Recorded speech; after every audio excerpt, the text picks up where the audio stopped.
lieu d'aller travailler au minimum 12 $ de l'heure, 13 $ de l'heure, 15 $ de l'heure, pourquoi tu ne ferais pas plutôt ces formations-ci de moins d'un an, ok, qui peuvent te rapporter plus de 100 000 $ par an? Et je parle avec les preuves dans cette vidéo.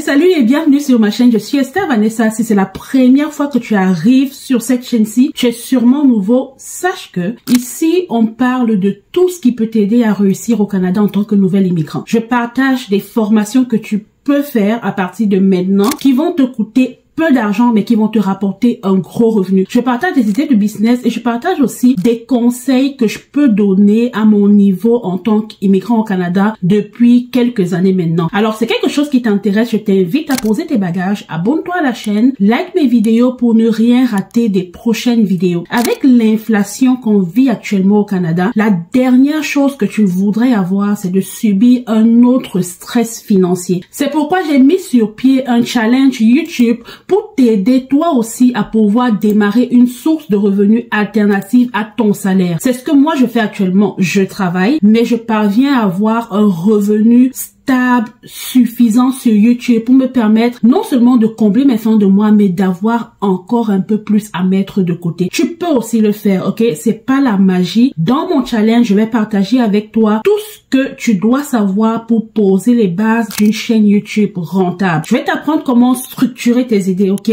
Comment parler à ton audience, comment parler à la bonne audience, de manière à ce que ta chaîne puisse pouvoir grandir et te générer le cash dont tu as besoin chaque fin de mois. Pour assister au challenge, ça te coûte 47 $ USD. C'est pas du tout cher, absolument pas. Et si c'est quelque chose qui t'intéresse, je t'invite à commenter sous cette vidéo challenge. Je vais t'envoyer directement le lien pour pouvoir t'inscrire à notre prochain challenge qui va se tenir le 8 février 2025. Peut-être que tu vas regarder cette vidéo si après le 8 février 2025. Suis tout simplement les étapes que je vais partager avec toi après pour pouvoir t'inscrire au prochain challenge qui aura lieu en ce qui concerne YouTube pour développer une source de revenus alternative à ton salaire. Vous êtes en train de regarder une de mes vidéos actuellement, alors descendez et cliquez sur le nom de ma chaîne, Esther VK. Une fois que vous avez cliqué dessus, vous allez sur la chaîne, cliquez sur le lien en bleu, ça vous envoie sur mon site. Vous voyez en premier ton défi 7 jours pour te lancer sur YouTube. Réservez votre place. Et vous avez le temps de lire toute la description si vous voulez. Descendez jusqu'en bas et cliquez sur la date disponible actuellement. Remplissez les informations bancaires et cliquez sur réserver maintenant. Sans plus tarder, on va passer à la première formation ici. C'est celle de courtier hypothécaire. Oui, un courtier hypothécaire. Peut-être que tu penses que pour être courtier hypothécaire, ça va te prendre d'aller passer des années d'études sur les bancs, d'aller faire de longues études à l'université. Tu as tout faux, ok? Je vais t'expliquer. Si tu vis dans la province de Québec, l'organisme qui régit les courtiers hypothécaires, c'est l'AMF, l'Autorité des marchés financiers. C'est simple, on va aller sur le site de l'AMF et je vais te montrer exactement de quoi je parle. Comment est-ce que tu vas faire pour pouvoir te lancer comme courtier hypothécaire? Quand tu tapes sur Google AMF, tu vas arriver sur ce site-ci. Tout ce que tu as à faire, viens ici, devenir professionnel, ok? Ensuite, descends courtage hypothécaire. Tu vois que pour devenir un courtier hypothécaire, tu passes par 4 étapes. 1. La formation obligatoire, réussir l'examen, réussir la période probatoire et faire la demande de certificat. C'est un processus court et droit au but. On ne tourne pas beaucoup. Donc voilà, pour faire la formation reconnue, qu'est-ce que tu auras à faire? Clique sur formation obligatoire. Ici, tu vas voir les organismes qui offrent cette formation-là et qui sont reconnus par l'Autorité des marchés financiers pour la province de Québec. Donc, dans les modules de formation, tu as principalement 2 modules, ok? La déontologie et pratique professionnelle et le courtage hypothécaire. Aussi simple que ça. Je te laisse aller lire. Fais comme j'ai fait exactement. Parcours le site de l'AMF, lis et prends les informations dont tu as besoin si devenir un courtier hypothécaire, c'est quelque chose qui t'intéresse. Pour trouver la formation ou l'école qui donne la formation pour devenir un courtier hypothécaire parce que l'autorité des marchés financiers a reconnu certaines écoles à qui il a donné l'accréditation ou bien l'autorisation de former les courtiers hypothécaires. Comment trouver ces écoles-là? C'est simple. Viens ici dans organisme de formation reconnu. Tu cliques dessus, tu vas descendre et tu vas voir. Si tu habites à Montréal et aux environs, clique, tu verras que tu as l'Académie de l'entrepreneurship québécois, tu as le Collège régional de Lanaudière et tu as le Collège Maisonneuve. Si tu veux faire une formation en ligne, clique sur formation en ligne, tu vas voir en bas l'Académie de l'entrepreneurship québécois, le Collège CEI, le Collège des professions financières et les professionnels hypothécaires du Canada. Moi, je vais faire ma formation en ligne pour devenir courtier hypothécaire. Je vais cliquer sur Académie de l'entrepreneurship québécois. Et c'est là où je vais aller m'inscrire pour pouvoir passer ma formation de courtier hypothécaire. On va voir ici que pour ça, tu as juste besoin de l'attestation d'études collégiales. Je vous parle avec preuve à l'appui, ok? Pour que ce ne soit pas discutable, je vous montre tout le processus de mes recherches. Donc, c'est l'attestation d'études collégiales courtier hypothécaire EEC.2H. Si tu as besoin d'informations, assiste à leur prochaine soirée virtuelle, c'est le 23 avril. Et puis on va descendre ici pour voir la durée. La durée, je clique dessus, c'est 285 heures de formation. Simple que ça, 3 à 6 mois selon le choix de l'horaire. Ok? Ça veut dire que tu n'as aucune excuse de ne pas te lancer dans ce domaine-là. Peut-être que ce qui t'intéresse, c'est de savoir combien est-ce que ces courtiers hypothécaires font à la fin du mois. On y arrive, ok? J'ai regroupé toutes les informations pour toi. Une fois de plus, j'ai fait mes devoirs pour que toi, tu n'aies pas à les faire. Donc, on va sortir de là. Vous allez procéder de la même manière si jamais vous voulez vous inscrire, cliquez sur inscription et procéder. Combien est-ce que les courtiers hypothécaires peuvent toucher à la fin du mois? Vous pouvez agir en tant qu'indépendant ou vous pouvez agir en tant que salarié. Ici, on va aller sur le site de expertsource.com, ok? Quel est le salaire d'un courtier hypothécaire au Québec? On va voir ça simplement ici. Voilà. Le courtier hypothécaire au Québec est rémunéré par commission. Si vous avez discuté pour acheter votre maison auprès d'une banque avec un courtier hypothécaire, il y a de fortes chances que ce courtier-là ne soit pas employé dans le sens propre du terme de la banque. Il se peut que ce soit une personne qui reçoive des commissions en contrepartie des prêts qu'il permet à la banque d'obtenir, ok?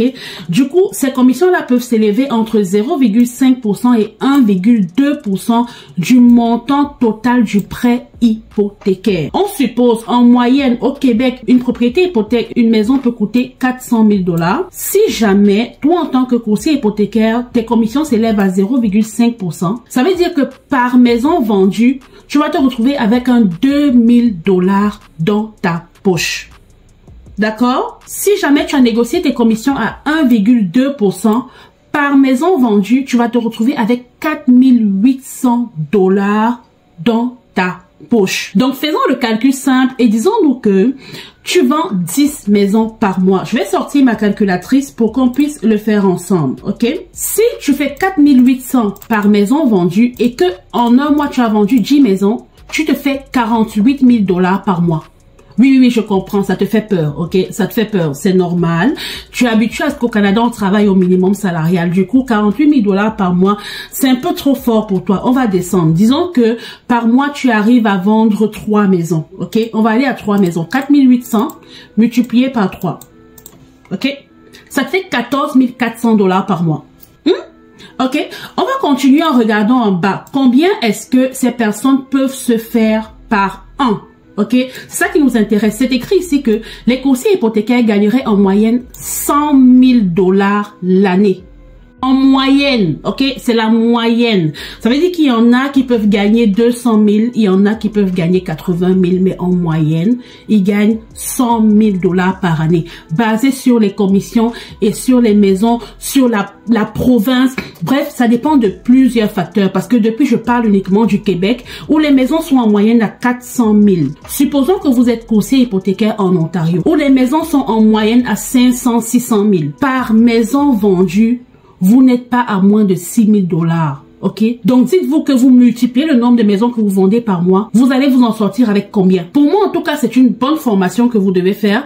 Et c'est quelque chose que je voulais pouvoir partager avec vous dans cette vidéo-ci. Si c'est quelque chose qui vous intéresse, allez-y, sautez le pas et devenez courtier hypothécaire dans la province de votre choix. La deuxième formation que je viens te présenter ici, c'est celle de courtier en assurance. Oh oui, au Canada, on s'assure pour tout. On s'assure, je vais éviter d'exagérer et dire que on assure même l'ongle, ok? On assure tout. Le marché de l'assurance est un marché tellement dynamique que tu as l'impression que c'est uniquement là pour se faire de l'argent, ok? Parce que tout est assuré. Et on change les assurances du jour au lendemain. Moi aussi, je prends une assurance aujourd'hui. Si demain j'ai un meilleur prix, je le change, ok?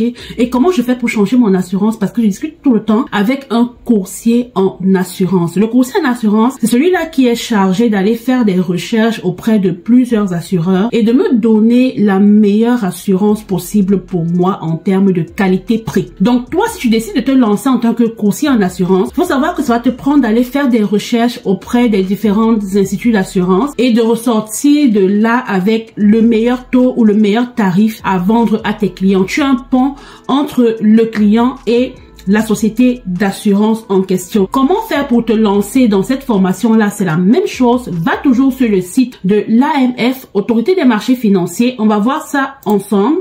Lorsque tu es sur le site de l'AMF, tu viens ici, tu vois assurance des personnes, assurance dommage. Pour devenir un coursier en assurance dommage, tu as 4 étapes de la même manière. Formation minimale, réussir les examens, réussir la période probatoire et faire la certification. Pour savoir quelles sont les écoles qui offrent cette formation-là pour devenir un coursier en assurance, clique sur ça, formation minimale, organisme de formation reconnu.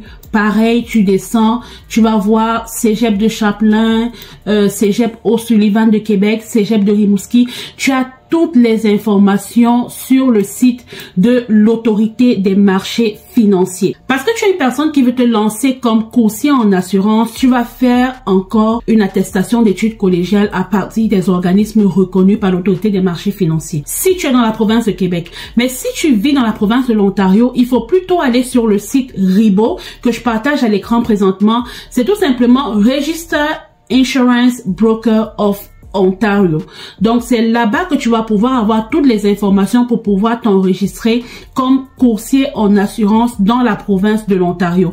Et si tu es dans toutes les autres provinces du Canada, à part ces 2 provinces-là, tu as juste besoin d'obtenir une licence générale d'assurance. C'est toujours important d'aller sur Google et de taper ce que je dis pour être sûr que vous avez l'information correcte. De la même manière, le coursier en assurance est rémunéré par commission. Et les commissions peuvent s'élever entre 10% et 20% de la prime d'assurance qu'il a vendue. Donc, supposons qu'il a vendu une prime d'assurance de 1500 $. Ça fait en sorte que sa commission va s'élever entre 150 $ et 300 $ par prime d'assurance.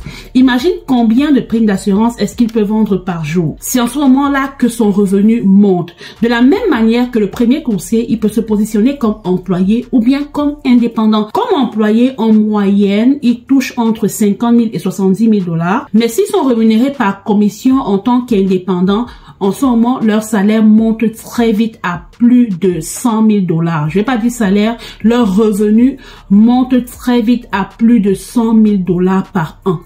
J'ai partagé ici 2 formations que tu peux faire rapidement pour pouvoir avoir un revenu de plus de 100 000 $ par an et te lancer même comme indépendant, comme consultant au Canada en tant que nouvel arrivant. Si cette vidéo t'a plu, je t'invite à la liker et à t'abonner. Et puis on va continuer dans la deuxième partie où je vais te partager une dernière formation que tu peux aussi faire, courte durée, pour générer plus que 100 000 $ par an. On se retrouve dans la partie 2.